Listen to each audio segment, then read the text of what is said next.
Hello ladies and gentlemen, welcome back to another exciting math lesson. Today we are going to be talking about quadratic relations. And what are they? Well, if you can take a look at the visual representations here on the screen, you can kind of have a guess as to what these things are going to look like. And they are called these different things here, except for maybe the arch, because it's technically not one, but we kind of say it is, are parabolas. Okay, so these things are called parabolas. These are the visual representations of quadratics, and we're going to explore them in further detail.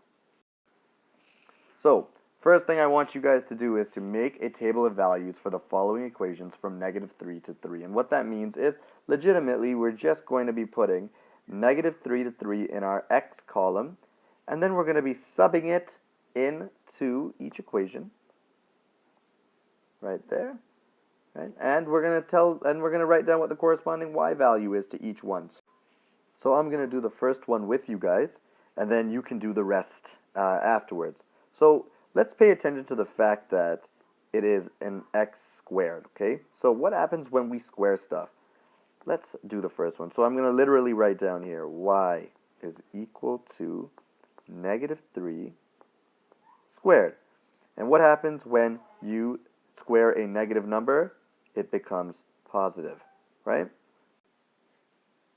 So I'm just going to write that right over here, 9. All right, and then we keep on going. So y is equal to -2 squared. That's equal to 4. All right, and I'll put that there. And keep on going. -1 squared, 1. 0 squared is 0. 1 squared is 1, 2 squared is 4, and then 3 squared is 9. Alright, so that's what I've done for you guys. Now I'm going to ask you to pause the video, try to work out the rest of them, don't forget your bed mass, and then push play and you'll have all the answers. Alright, so I've finished the first 3 tables for you guys, and I want you guys to take a look at a little pattern that we see with each one. Take a look at the first one, and we go from 9 down to 4, down to 1, then to 0, then back up to 1, up to 4, and up to 9. You can sort of see that there's a mirror effect, kind of going around this 0, 0.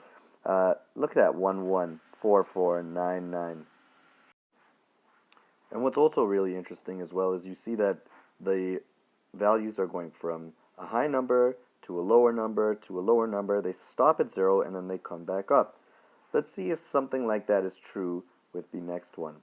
So we've got 2x squared. So that 2 kind of means that my values are getting doubled. Whatever's x squared is getting doubled.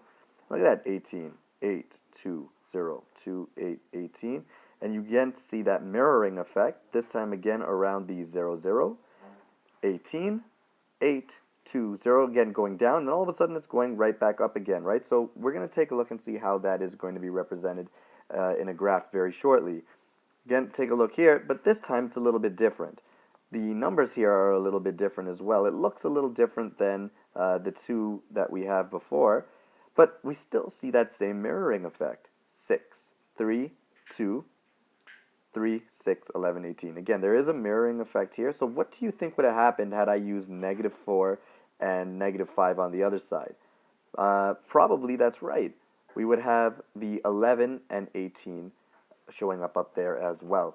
All right, so that's good with respect to those 3. Now, I'm going to do the next table of values with you again because if you look closely, there's a negative here on the outside, so we have to be aware of bed mass, okay? Y is equal to -3 squared. So we're going to go by bed mass is equal to negative times -3 squared, which is 9. So now that's going to equal to -9. And you're going to see something interesting happen as we fill out this table.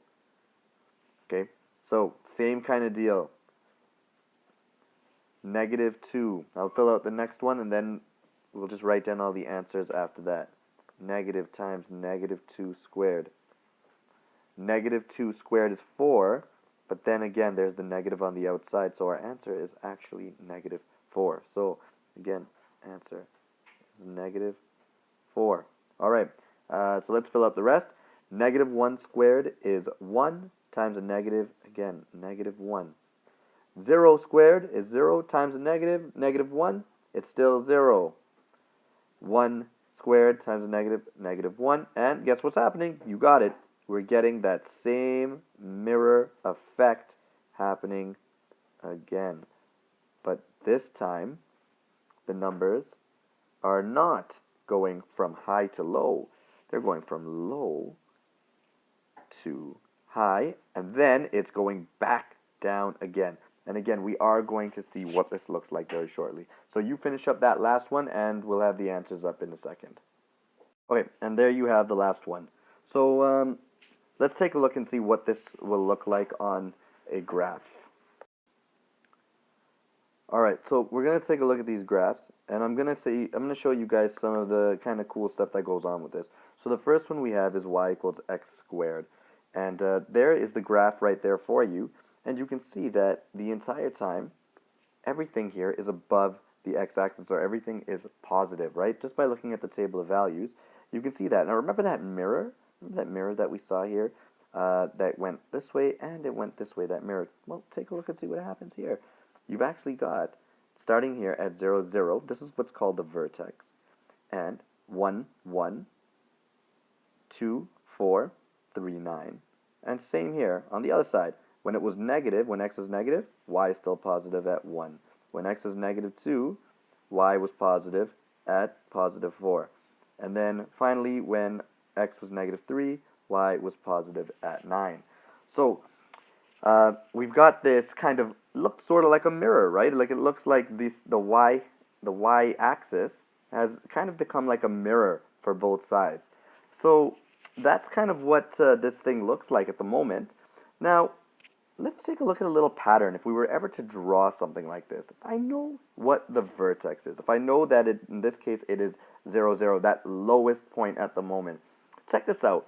If I were to go over 1, look at this pattern. I go over 1, how much do I go up? I go up 1 value, right? If I go over 1 again, how much do I go up this time? 1, 2, 3. And if I were to go over 1 again and go all the way up, I go over 5. So if I were to draw this if I were to draw this and continue this, if I went over 1, what do you think? That's right, I'd be going up another 7. And we'll continue drawing that. And let's look, same thing on the other side, right? Over 1, up 1. Over 1, up 3. Over 1, and up 5. The same kind of thing. Let's take a look at another one of the graphs and see what happens here. Take a look at y is equal to 2x squared. Now remember what I told you about how these numbers are doubled? Well, let's see what they look like. There you go. Alright, it looks almost the exact same thing. You've got that same kind of mirrored looking effect. But now, let's see the difference in when I go over 1 and over 2 and over 3. What happens there? Alright, so this time I go over 1, and I've actually now going up, and I'm going to try and use a different color here, because I know it's going to be hard to see it, but if I go over 1, I'm actually going up. This time, I'm going up 2, right? If I go over 1 again, we'll take a look. And you count that, 1, 2, 3, 4, 5, 6, all right? I'm actually going up 6 now. So it's kind of doubled from what was before. Same thing on the other side. So if I were to continue this graph, I would go over 1 and I would go up 10. All right, let's keep looking at the rest of these. Let's keep looking at the rest of these graphs, just for you to continue and take a look to see what else we've got here. Now, this one, remember I told you about the negative that was on the outside, and we had to do our bed mass. And look, our values here are negative 9, 2, negative 9, negative 9, negative 4, 1, 0, negative 1, negative 4, negative 9. So it looks like it's going down. It's going up, coming to a stop here, and then, woo, going right back down to negative 9. So do we have some sort of a hill or something like that? I don't know. Let's take a look and find out. So I'm going to open that up, and look at what we've got here. Same kind of deal, right? Except this time, the parabola is now going down. It's opened downwards. So, but the same kind of pattern, right? If I go over 1, this time I'm going down 1. Over 1, down 3. Over 1, down 5. Same story. Just this time, it's upside down. We still have this exact same point here, which I told you again is called the vertex. Okay, and again, this middle piece here that splits it in half, and that's called the axis symmetry, and we'll talk more about that later. All right, let's take a look at the next one that we've got.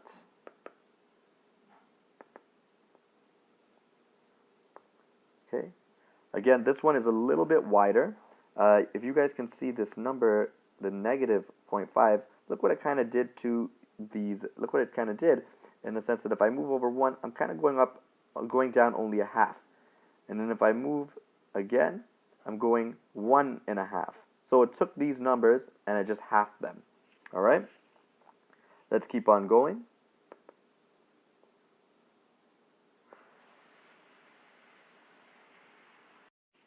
All right, and I just want you to kind of see the last one here, which you've kind of seen every other one kind of sitting on the y-axis, and you kind of see that all the time. But I want you guys to know that also it can look different. So we're going to take a look at this one, and you can see that how the red showed up, that it doesn't have to sit right on the y-axis again, like where that y-axis kind of makes it a mirror point. It's kind of also off to the side, and these things, they happen as well, and you'll be able to see these more as we continue. Okay, so the big and main stuff. What is a quadratic relation? All right, so quadratic relation is y equals ax squared plus bx plus c, where a, b, and c are real numbers. Okay, so these are all actually going to become numbers. They don't just stay as variables. The only ones that stay as variables are, as you normally see, the y and the x, because we know that there are going to be multiple points, multiple x and y points, so those will always be different, so we leave them alone and we leave them to just be x and y. But a, b, and c, they again are the blueprint for each specific parabola. Okay. The other most important thing too is that a doesn't equal 0, because what happens when a is equal to 0? 0 times x squared is 0, and then there's only bx plus c, which makes it linear. So what are the different things that are really important about this? The parabola is the shape. Okay, so the whole shape, that is what it's called. It's a parabola. It is U-shaped and it is symmetrical. So some people can think about it either as being a bowl on one side here, or being like an umbrella on the other way. It's just a way for you to help visualize it. The vertex. All right, so the vertex is, let me just write that down, or show you. The vertex is the point where the curve changes directions. Bam. Okay, and bam. Okay, this is our vertex on both sides where the curve changes directions. Now, depending on which way the parabola opens, in this situation, the first one, the parabola opens up, okay, which means that it opens up to the sky and it keeps on going and going and going forever in this direction, and with the other one, it opens down. So what does that mean to us with respect to the next two things we're going to be talking about, which is the maximum and the minimum point? Well, there is only so high or only so low one of these parabolas can go. In the first situation here, if we think about it like a bowl, you can keep eating and eating and eating and eating from this bowl, but eventually you get down to the bottom and there's nothing left, and you are still so hungry and you want to eat through it, but you can't, and there's no more. This is what we call our minimum point. Okay, so this one is our minimum point, and I'm going to just use a different color so you can see that. This one here, it is our minimum point. So it's also our vertex, but it is also our minimum point for this one. So you can imagine with the other one, imagine you're going on a roller coaster, you go up and up and up and up this roller coaster, up and up and up, but that's only so high you can go until you have to fall back down again. So in that situation, we call this our maximum point. Okay, there's only so high that you can go before you have to drop back down, the maximum point. Okay, and finally, the last thing is the axis of symmetry. And the axis of symmetry is the line that divides a figure into two congruent parts. So what does that mean? It's like the mirror. Remember when you were a little kid in elementary school and you had that red kind of eye-shaped tool that you would use, and it would draw. You put it down, you looked on one side, and it gave you the exact same image on the other side, and you could draw it. That's what the axis of symmetry essentially is.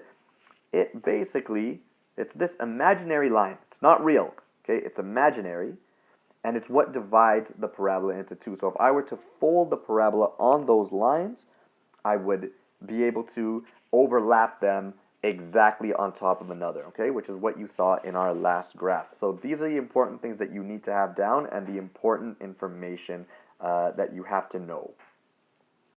All right, so you might be saying to me later on, sir, how do I know if these things are quadratic? What are the ways that I can tell? Well, first of all, if you looked at all of the equations that were quadratic that we talked about, they all had y is equal to, and they had their x, and the x was squared.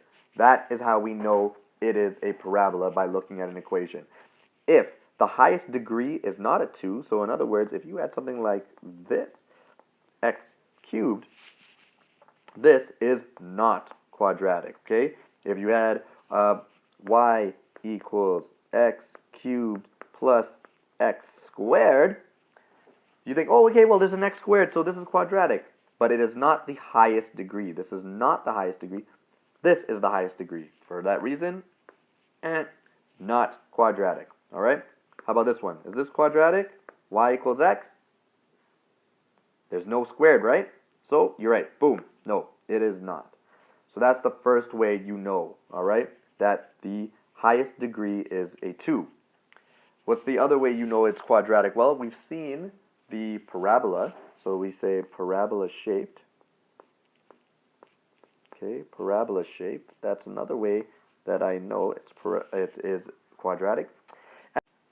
And the other way that you're going to know how it is quadratic, which you're going to see in class, is by something called second differences.